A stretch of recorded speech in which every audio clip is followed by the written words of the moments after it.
प्रिय आप्पा, कसे आहात? खरं तर तुम्हाला आमच्या मनातलं सगळं न सांगताही आपसूक कळत आलंय, तरी आवर्जून आज हे पत्र लिहितेय.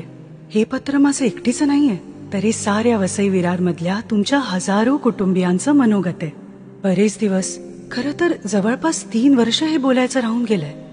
कोविडच्या काळात तुम्ही आणि तुमच्या कार्यकर्त्यांनी आमच्यासाठी जे काही केलं त्याला धन्यवाद हा खूप पांगळा शब्द आहे.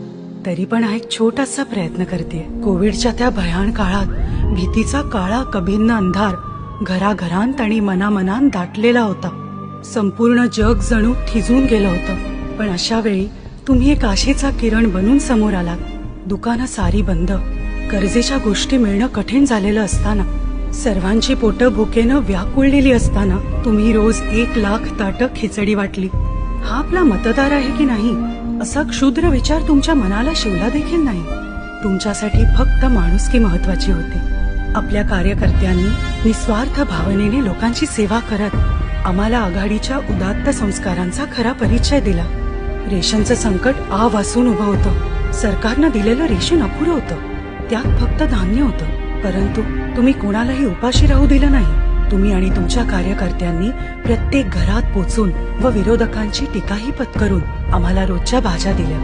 आप्पा, तुम्ही आम्हाला फक्त अन्नच नाही तर आत्मसन्मान आणि जगण्याचं बळ दिलं. कुणालाही भीक मागावी लागली नाही. सारं वसई विरार या संकटात असताना तुम्ही तुमच्या सख्या मुलांनाही या सेवा कार्यात रस्त्यावर उतरवलं. तेव्हाच्या त्या भयंकर स्थितीत क्वारंटाईन सेंटरसाठी कोणीही आपली जागा, इमारती देण्यास तयार नव्हतं. अशा बिकट समयी तुम्ही तुमच्या महाविद्यालयांची दारं सर्वांसाठी खुली केली आणि एवढंच नाही तर त्या ठिकाणी लागणाऱ्या प्रत्येक गोष्टींची सोय केली. रुग्णांना आराम मिळावा, त्यांच्या उपचाराची व्यवस्था उत्तम असावी याची काळजी घेतली. तुमच्या त्या आपुलकीनं अनेक कोसळत्या मनांना उभारी दिली. माणसं साधं हसणं देखील विसरली असताना अशातच रमजान ईद आली. पण मोकळेपणानं ती साजरी करणं आपल्या बांधवांना शक्य नव्हतं. त्यावेळी आघाडीनं संपूर्ण वसई विरारभर शीरखुर्म्याचे पिंपच्या पिंप पाठवले. तो फक्त शीरखुर्मा नव्हता हो, त्यात प्रेमाचा, बंधुभावाचा गोडवा होता. तुम्ही सदैव समता आणि बंधुत्वाची बीजं पेरली आणि म्हणूनच 93च्या जातीय दंगलीच्या काळात सारी मुंबई पेटली. पण आपलं वसई विरार एकजूट एकसंध राहिलं, एकत्र शांततेत नांदत राहिलं. त्या बीजांनाच आज सद्भावनेची फुलाली आहेत अप्पा. कोविडच्या उसरत्या काळात अनेक कंपन्यांनी लोकांना घरून कामं करायला सांगितलं. तसं माझ्या नवऱ्यालाही. पण आमच्याकडे मोठं, जास्त खोल्या असलेलं घर, कामासाठी लागणारी शांतता आणि इंटरनेट नव्हतं. पण आपल्या क्षितिज दादांनी एक अनोखा उपक्रम सुरू केला, वर्क फ्रॉम माय ऑफिस. त्यांनी बहुजन विकास आघाडीचं मुख्यालय सगळ्यांना हक्कानं येऊन काम करण्यासाठी खुलं केलं. तुमच्या मोठ्या मनाचं आणखीन काय वेगळं उदाहरण देता येईल? सारं जगच थांबलं. तशा शाळाही बंद झाल्या होत्या.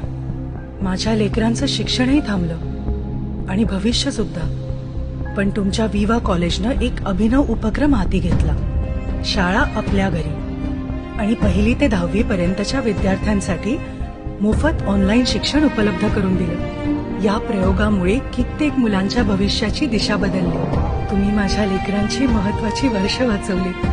कोविडच्या काळात श्वासानितकाच रक्ताचाही तुटवडा जाणवत होता. अशा वेळी आपल्या आघाडीच्या कार्यकर्त्यांनी स्वतःच रक्तदान केलं. देशातील सर्वात मोठा रक्तदान उपक्रम तुम्ही आयोजित केला, ज्यामुळे हजारो लोकांचे प्राण वाचले.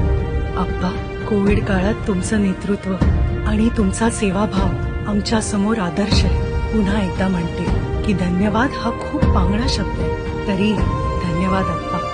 आपलीच वसई विरार मधली तुमची एक लेक.